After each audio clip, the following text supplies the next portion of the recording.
بسم اللہ الرحمن الرحیم۔ السلام علیکم۔ قوم سبا کون تھی؟ عذاب الہی ان پر کیوں آیا؟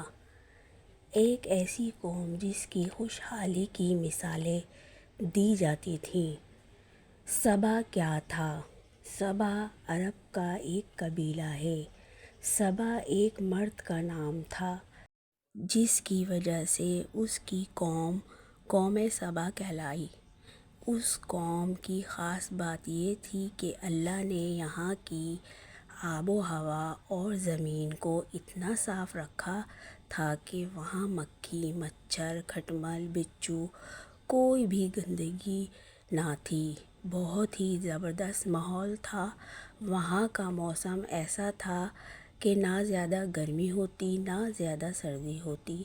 اس شہر کی پاکیزگی کا یہ عالم تھا کہ کسی اور شہر کا شخص اگر وہاں سے گزر جائے تو اس کی بیماری ٹھیک ہو جاتی تھی، اور وہاں کے باغات اس قدر پھلوں سے بھرے ہوتے تھے کہ اگر کوئی شخص سر پر ٹوکری رکھ کر کسی درخت کے نیچے سے گزرے تو بغیر ہاتھ لگائے ٹوکری پھلوں سے بھر جاتی تھی۔ ہر قسم کے لذیذ پھل موجود تھے۔ قوم سبا کو اللہ تعالیٰ نے ایسی خوشحالی دی اور ایسی آب و ہوا دی جو کسی قوم کو نہیں دی۔ وہاں کے لوگ بہت ہی سکون کی زندگی گزارتے تھے۔ لیکن پھر اللہ کا عذاب وہاں کے لوگوں پر کیوں آیا؟ کیونکہ وہ لوگ اللہ کا شکر ادا نہیں کرتے تھے اور تکبر کرتے تھے۔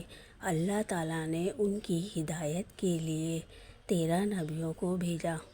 13 انبیاء کرام قوم سبا کے پاس گئے اور اس قوم کو اللہ کی نعمتیں یاد دلوائیں کہ دیکھو اللہ نے تمہیں کتنا اچھا رکھا ہے، اور اللہ کے عذاب سے ڈراتے رہے۔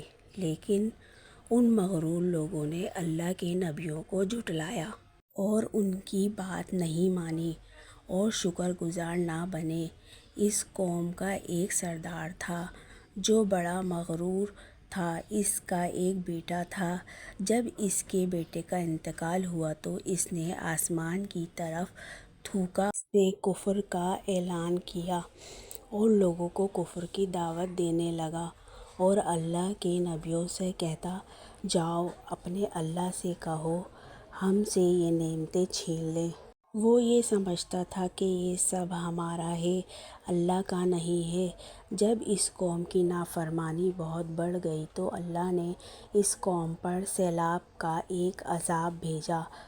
جو پانی ان لوگوں نے باندھ باندھ کر جمع کیا تھا ڈیم کی صورت میں، 3 تالاب بنائے ہوئے تھے، ایک چوہے نے اللہ کے حکم سے اس میں ایک سوراخ کر دیا۔